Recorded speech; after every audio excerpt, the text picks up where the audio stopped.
алейкум ва баракатух. Осыға дейін газет журналды оқу керек. Мінекей бұның барлығы білім беруге көңіл. Және қадірлі жамағат, адам баласы қазіргі таңда күнделікті өзінің біліміне көңіл бөлмесе, ізден артқа қалып қояды. Мемлекет басшысы Қадірлі Қасым-Жомарт Кемелұлы қос палатаның өткен отырысында Қазақстан халқына өзінің жолдауын арнады. Осы жолдауда да білімге ерекше көңіл бөлінді. Яғни білімді болу үшін барлық жағдай жасалатындығы айтылды. Қазіргі таңда Аллаға шүкір, біздің еліміздегі орта мектептердің барлығы дерлік тегін білім беріп жатыр. Сондықтан қадірлі жамағат, қолымыздан келгенше білімге көңіл бөліп, білімді болуға тырысайық. Өйткені бұл біздің дініміздің оқу және білімді болу. Алла субханаллаху ва тағала баршамызға, сізбен бізге, ұрпағымызға нәсіп етсін. Және білімнің ең үлкені бұл пайдалы білім. Пайғамбарымыз Мұхаммед Мұстафа саллаллаху алейхи ва саллям хадистерінде келген дұғалардың тізбегіндегісінің бірі Алла Тағала мен сенен пайдалы білімді сұраймын деген. Риуаяттарда біз жүгінетін болсақ, пайғамбарымыз саллаллаху алейхи ва саллям осы дұғаны таң намаздан кейін көп жасайды деген біздің ғалымдарымыз. Яғни таң намаздан кейінгі дұғалардың бірінде пайғамбарымыз саллаллаху алейхи ва саллям Алла Тағала өзінен пайдалы білім сұраймын деген. Біздің бабамыз Әл-Фараби де тәрбиесіз алынған білім адамның қас жауы деген. Яғни білімді алғаннан кейін тәрбиелі білім алу, тәрбиелі болу және пайдалы білім алу біз үшін аса маңызды. Және бүгінгі жолдауда біздің президентіміз елдің мәдениетті болуына, білімді болуына және әдепті болуына үндеу айтты. Қадірлі жамағат, Аллаға шүкір, мұсылман жамағаттың арасында ақылақ дейміз ғой, мінез құлқы. Намазға келгеннен кейін, шамиле білім алғаннан кейін, уағыз насихат естігеннен кейін, оның әдептілігі аса өзгеріп, жақсы бір үлкен деңгейге жеткен жамағат көріп жатамыз. Бұл біздің дініміздің тәрбиесі. Ата-анаға деген құрмет, ата-анаға деген жасалатын қызмет, осының барлығын елде жамағаттар арасында көріп жатамыз. Неге? Өйткені олар кітап оқыды, имамдардан, ұстаздардан уағыз естіді және соны өмірінде іске асырды. Бірде бір жамағат азаматпен дастархандас болып қалды. Ол кісінің айтқан сөзіне таң қалып, көп жерлерде мен айтып жүремін осындай болған жағдайларымыз. Соның бірде бір жамағат азамат айтады: мен жерге, қай жерге болса да түкіре беруге Құдайдан ұяламын дейді. Түкіріп тастауға әр жерге Құдайдан ұяламын, егер оған арнайы жер болмаса дейді. Намаз оқитын кәсіпкер жамағат осы жағдайды естіп таңғалды. Қандай мінекей мәдениет, мұсылманның мәдениеті, ұстаздың берген оған тәрбиесі, шәкірттері мінекей әр жерде бастамайды. Бұл да мінекей біздің дініміздің үйреткені. Сонымен қоса, сол азаматтар бір күні қолына қоқыс түсіп қалды. Сол қоқысты тастайтын жер таба алмай, таңертеңнен түскі уақытпен қолын ұстап жүрмін дейді. Кесіп берді қоқыс тастайтын құрна. Содан кейін қаққан кезінде оны мен сол құрнасына қоқыстарын тастадым дейді. Мінекей қадірлі жамағат, бізге осындай әдептерді елімізге насихаттайды.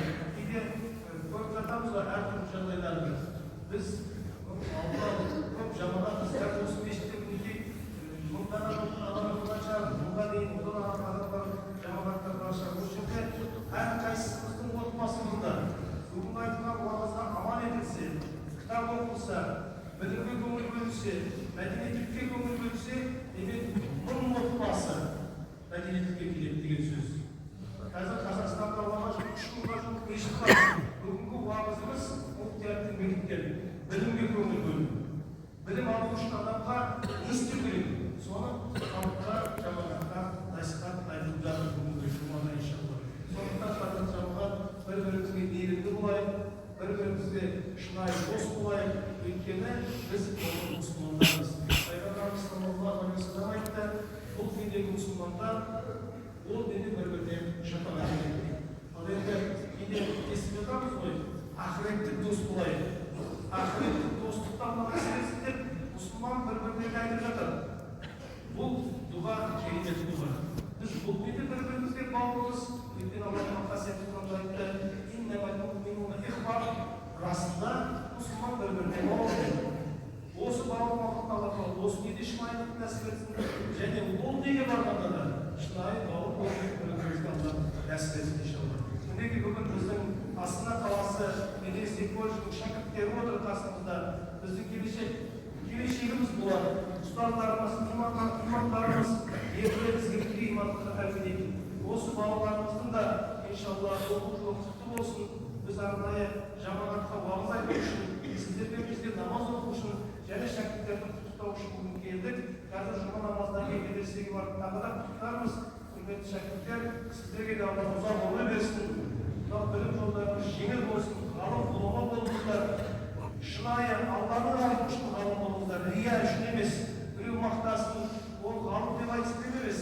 Шынайы Алланың алдында дәрежеңіз көтерілетінді Алла Тағала сіздерге нәсіп етсін.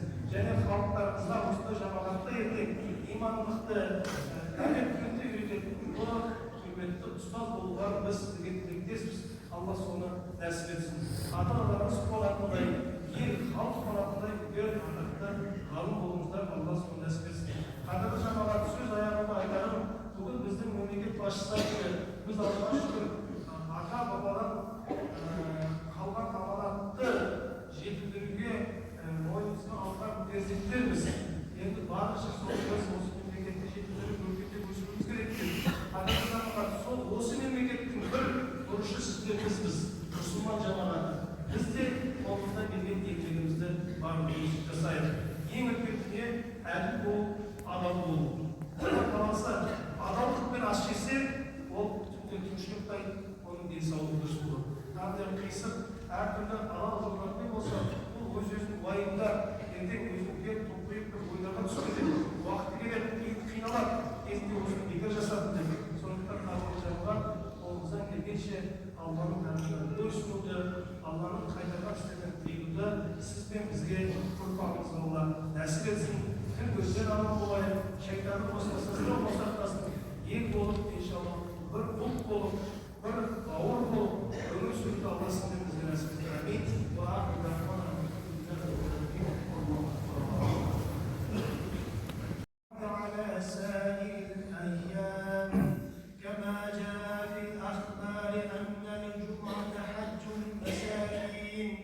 والسيد الأيام نشهد أن لا إله إلا الله وحده لا شريك له شهادة موصلة إلى دار السلام ونشهد أن محمدا عبده ورسوله سيد الأنام صلى الله تعالى عليه وعلى آله وأصحابه البررة الكرام خصوصا منهم على أبي بكر الصديق وعمر الفاروق وعثمان ذي النورين وعلي المرتضى أئمة رضوان الله تعالى عليهم أجمعين.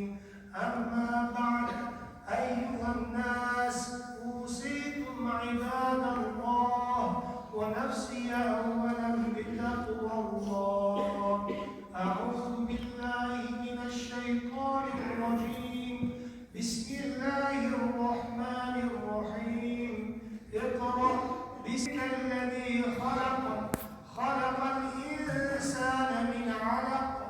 اقرأ وربك الأكرم الذي علم بالقلم علم الإنسان ما لم يعلم. صدق الله العظيم. Жаратқан Аллах'ına қасиетті Құран'да оқы. Сені жаратқан Раббыңның атымен оқы. Ол адамның қанынан жаратқан. Оқы Раббың аса атақты. Ол қалам мен хат жазуды үйретті.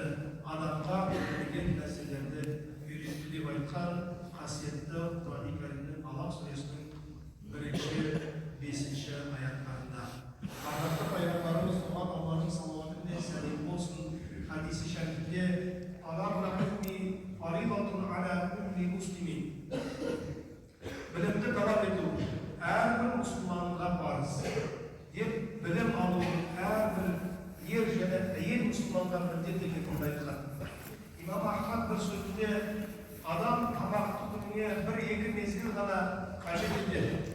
Ал білім әрбір алған тылсымда қажет. Расында білім иесі адамдарға дүниеде және ақиретте пайда беретін бар жақсылықты үйретеді. Жерде дәнді дақылдар өсу үшін жаратылған мұқтаж болғаны сияқты адам баласы да білімге мұқтаж. Алла баршамызға пайдалы білім нәсіп етсін.